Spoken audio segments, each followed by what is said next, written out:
Showdown time.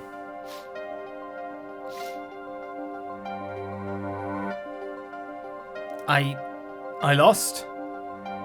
It's only a game of poker. A game I've played for a long time. And only lost twice. Who was the first? The man I killed, of course. Well, it seems I found the partner I've been looking for all along. Over a game of cards? Why yes, over a game of cards.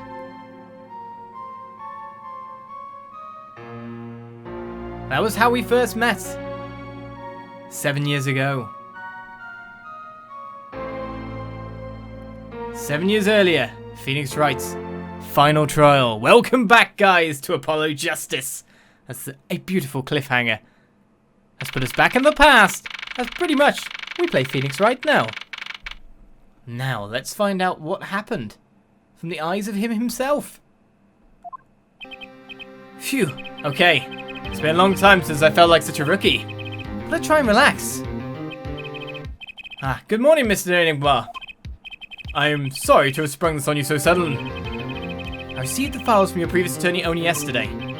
Honestly, I'm not entirely sure I'm prepared. I understand. I am asking the impossible of you.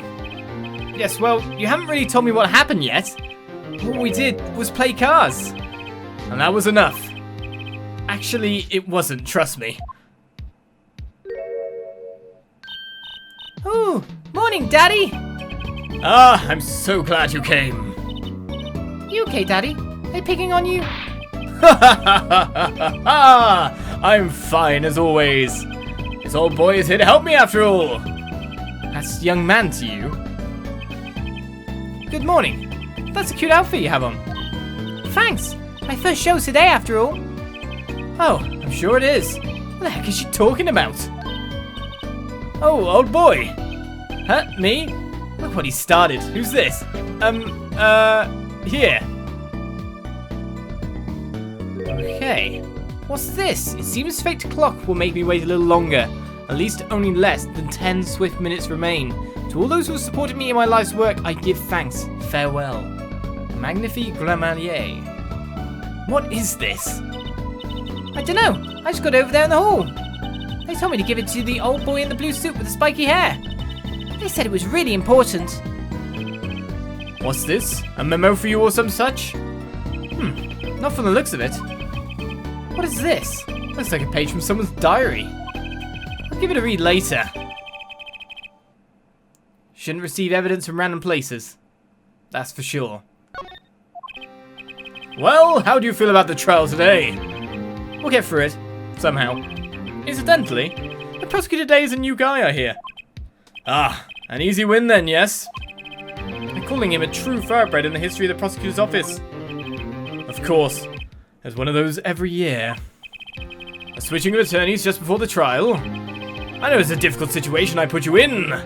But, allow me to say one thing, Mr. Wright. Yes? They will not be able to pronounce me guilty today. So do your best, but do not worry. First time a defendant's ever given me a pep speech. I'll do what I can. I see you do not understand. You see, it will be impossible for them to declare a verdict. Impossible? Yes, isn't that right, Trucy? Yep, you bet, Daddy. My first look at the case was only yesterday, and the information I was given was a tad bit lacking, to be honest. Still, I'll do what I can, for their sake. I believe the curtains will be lifting any time now. I'm in your capable hands, Mr. Wright. My client is Shady Enigma, known to the world as Zak Gramarye. A wildly popular magician, star of Troupe Gramarye. His mentor, Magnifi Gramarye, was a rare breed of magician. He single-handedly ushered in a golden age of stage magic, until he was shot dead. And Zak Gramarye is the suspect.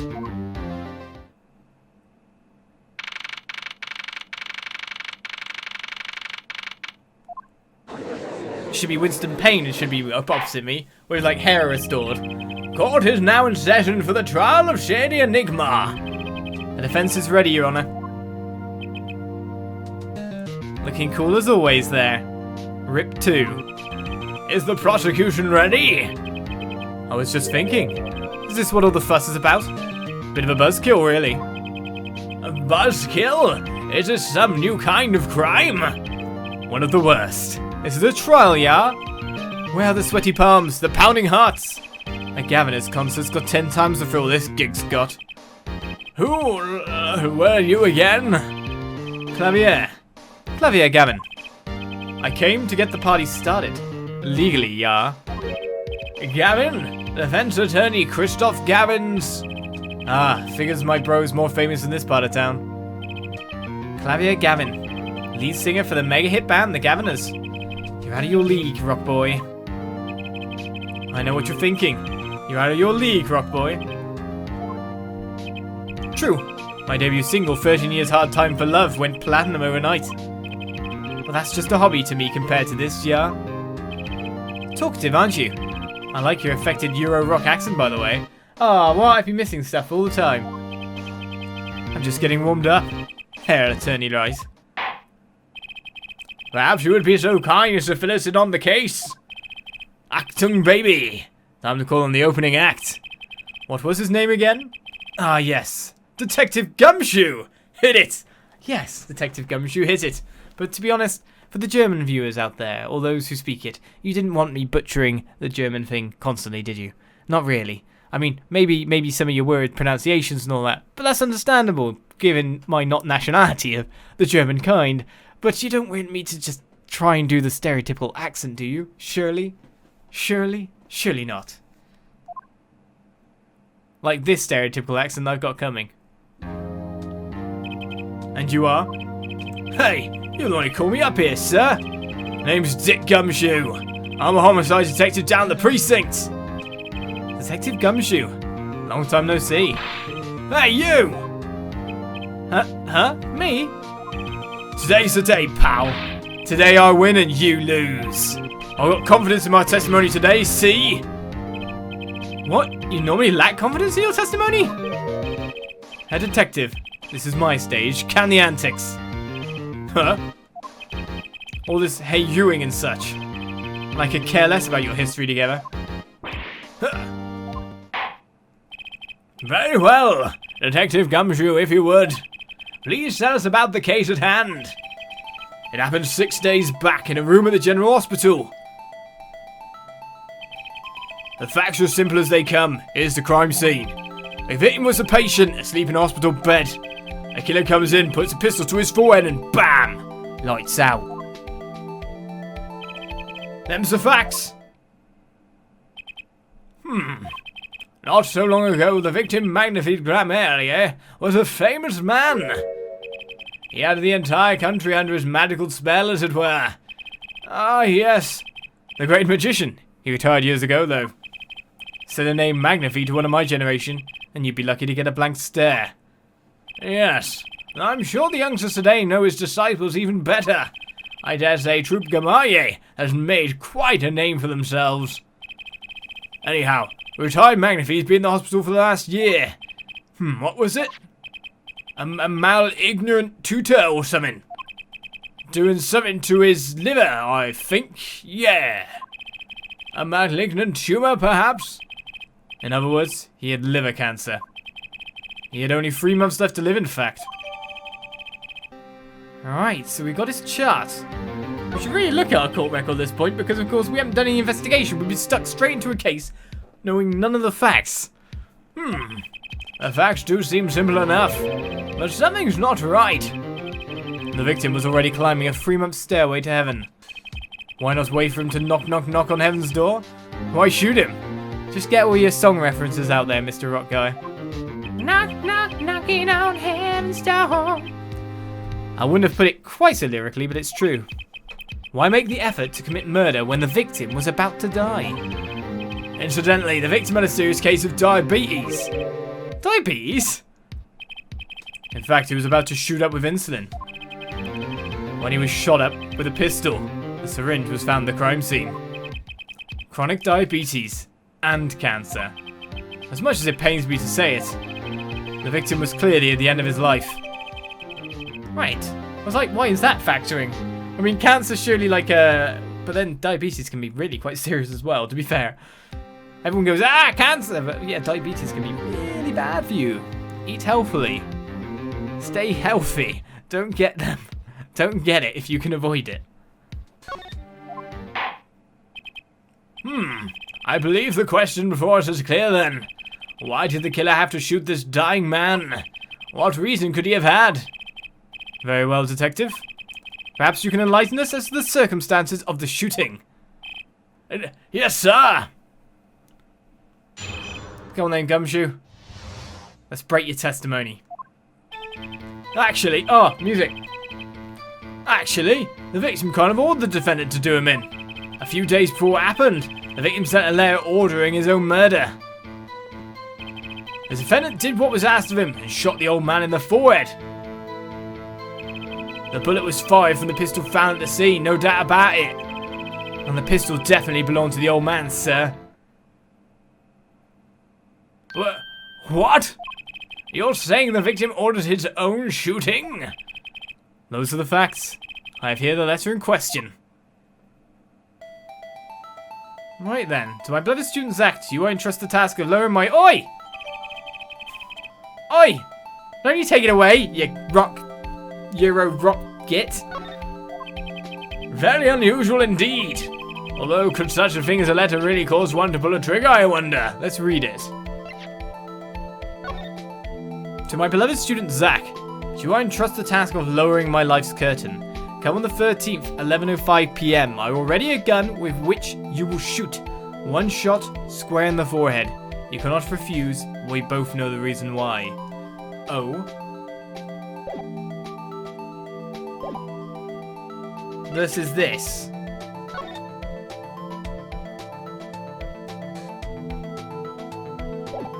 Interesting. Right. We also got ourselves the syringe there, which we can examine a bit more thoroughly. I always hated getting shots. I guess Magnifi was giving himself the insulin shots. There's no way I could do that. Ugh. Wait. If Magnifi used this to inject his insulin, why are there no traces of it having been used? Something to keep in mind. Alright, it hasn't been used yet. Magnifi's charts. Magnifi Gramarye, age 67 male. Malignant tumor in liver has progressed to final stage with no hope of recovery. Patient has 3 months to live. Patient has chronic diabetes, requires regular insulin. Alright, apart from that, the autopsy report. Time of death between 11 and 11:30. Loss of blood from bullet wound was the cause of death. Malignant tumor confirmed in victim's liver, which was just a remark. They already knew that. And then the crime scene photo as well, where he's writing the book. There's a page torn out. So that's interesting. Which would be the page we've received. The gun on the counter. Why is the doll shot too? That's a thing to think about when we keep on going. And his drip's been removed. That's another factor there. Interessant. Right. Let's continue with the case. Although, could such a thing as a letter really cause one to pull a trigger, I wonder? I believe the answer to that question can be found at the end of the letter. Ah, you cannot refuse, and we both know the reason why. Detective Gumshoe, can you explain this to the court? Unfortunately, even the defendant won't say a peep about that bit, sir. One thing bothers me about this. The paper wavy. He looks so snooty. Good old Phoenix. Why didn't he just say 11? Why have him come at 11:05 without some specific reason? The devil is in the details, Herr Attorney.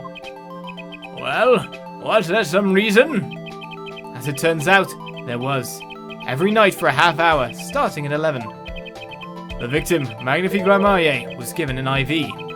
An IV? It's not in. There it is in the picture, off to the side of the bed. At 11, a doctor would come to set up the IV. 30 minutes later, he would come back for the empty bag. This happened every night, without fail. So that was the only time they could meet without the chance of an untimely interruption. What's with my voices today? I'm doing the judge with the judge and the person with the person and... So that was the only time they could meet with the chance of an untimely interruption. During his IV. Very well. shall we begin? Mr. Wright, your cross-examination if you would. What's this reason he couldn't refuse, I wonder? He could have at least mentioned it to me. Your voice, Judge, is infecting the world. Nice shades. Time to press them. Actually, the victim kind of ordered the defendant to do him in. Did he now? Just because he got the letter doesn't mean he went through with it. Oh, I disagree. The victim was, indeed, shot in the forehead after all, just as he had commanded. It could be a setup. But let's not be in such a hurry. Maybe we should let the witness talk for a change. Thanks, pal. Fine. I can play it slow as well as I can play it fast. On with the testimony, Detective Gumshoe. Squizcar can't, though. A few days before it happened, the victim sent a letter ordering his own murder. And this letter was sent by the victim? There it is. Gotcha! You're mine this time, pal. Huh? Are the handwriting checked out? Of course it's the victim's. No mistake. Ah, I see. Ha ha ha ha. Score one for the boys. I didn't lose. I was just ascertaining the facts. So why am I so annoyed? But a letter ordering your own death? Things aren't what they used to be, I guess. I'm not sure this is exactly commonplace even now, Your Honor. So anyway, guess I'll keep going while I'm ahead. Well, if you're scoring, sure. The defendant did what was asked of him and shot the old man in the forehead. How can you be so sure? Hey, you gotta learn to stop relying on people to do your thinking for you, pal. Learn to think for yourself. Get that noggin cranking. You failed to grasp the concept of questioning, Detective. First, we got this letter. It says, shoot in the forehead, loud and clear. I can see that, but I still wouldn't do it. Well, maybe you need to grow yourself a backbone, pal. You failed to grasp the concept of shooting people is bad, Detective. We also found the defendant's pistol at the scene. Traces of gunpowder residue show that it has been fired recently. Well, Mr. Wright, as far as I can tell from looking at this photo, there seems to be no issue with the prosecution's claim. Well, technically, there's been 2 shots fired. It's always 2 shots, isn't it? The photo. Maybe there's something in there I can use. So they're saying the defendant shot the victim in the forehead? I think there's a hole in the prosecution's argument. Clearly, Mr. Enigma. He didn't pull the trigger or shot something else. We've got nothing to prove that he shot something else. Ah, whatever. Looking at this photo, another possibility occurs to me. Yes? What does the letter tell us? The defendant had a reason he couldn't refuse his teacher's wishes. This is going to get me a penalty, by the way. Bingo, pal! That's why defendant popped him one in the forehead. Oh, the defense disagrees. You see, the defendant had another choice he could make. Objection! What? And you could prove that with this photo? Wait a second. Oh, I didn't have Magatama.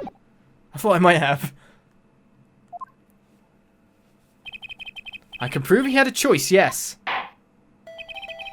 The defendant might have fired like he was ordered, but he didn't shoot the victim's forehead.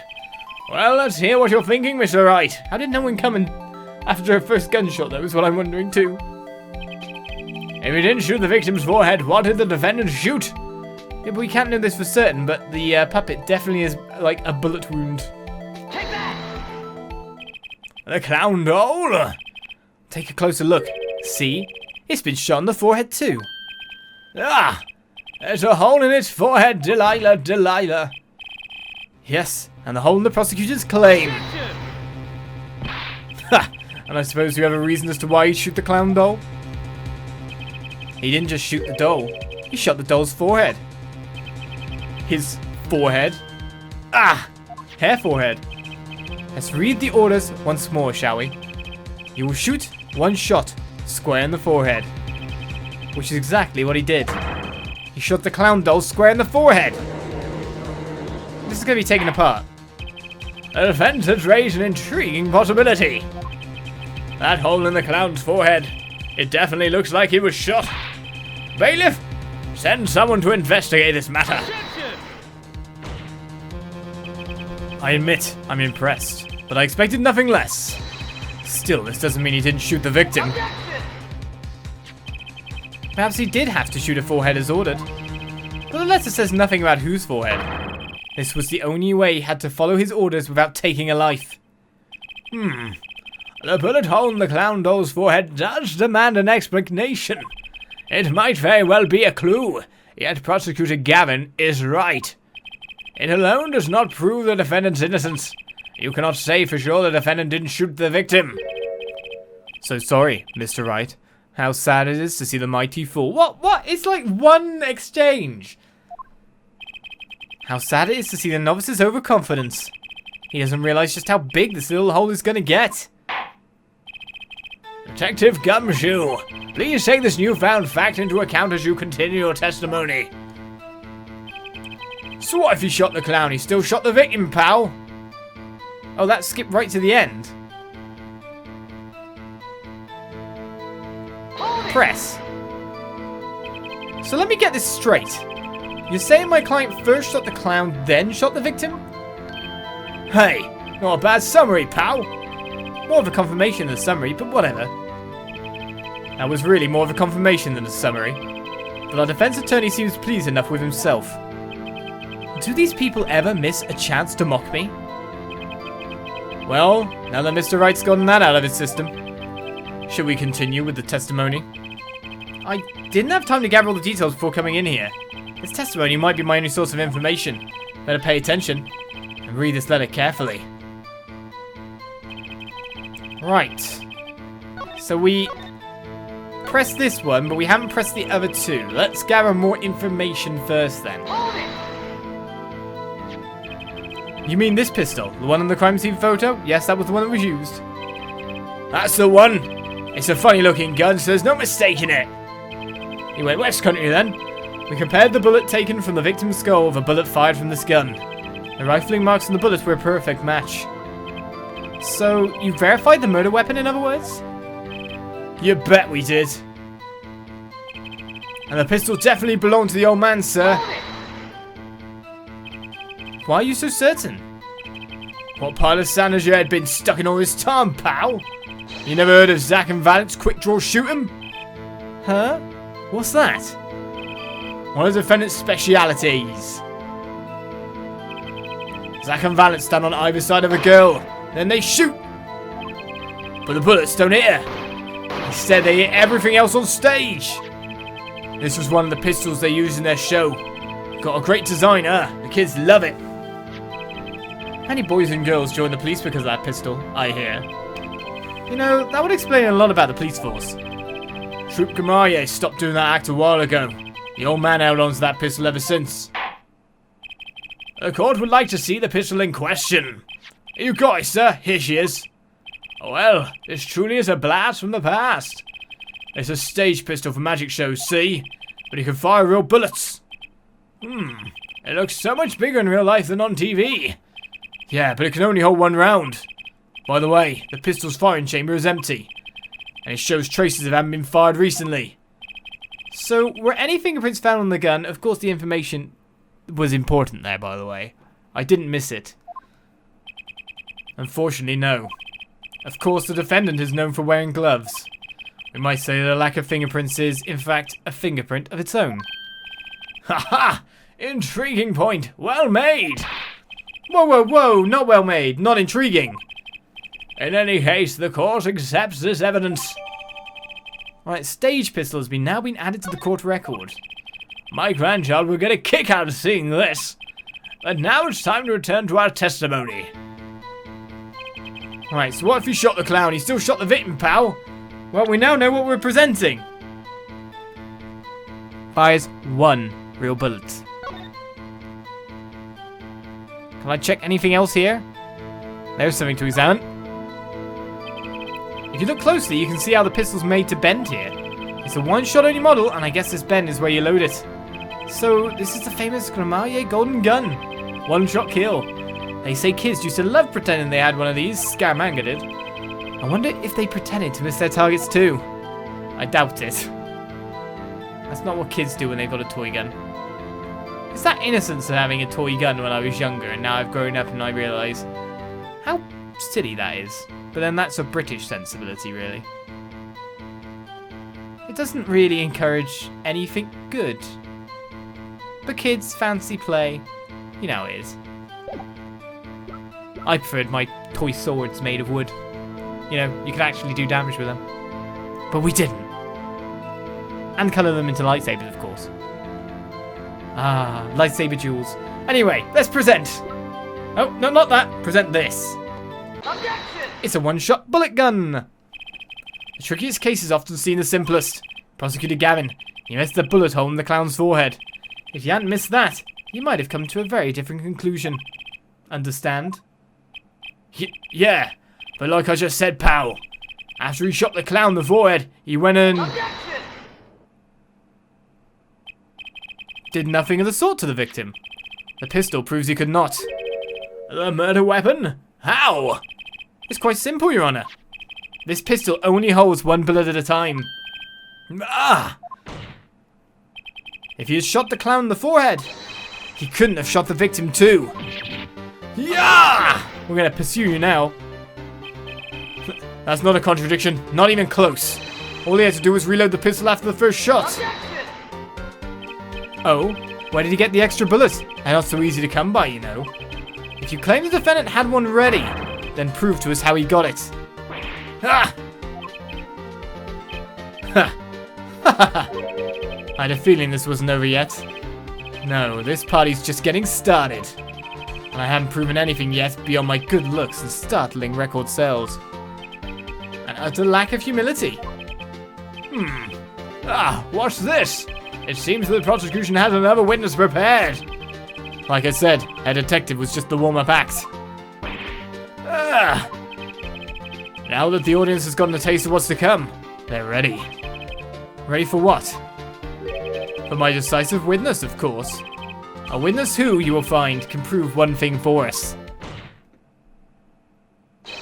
That it was Zak Gramarye who shot the victim in the forehead. Very well. We will pause for a 15-minute recess. This might be my lucky break. I'll need that 15 minutes to talk to my client, Zak. The court is adjourned.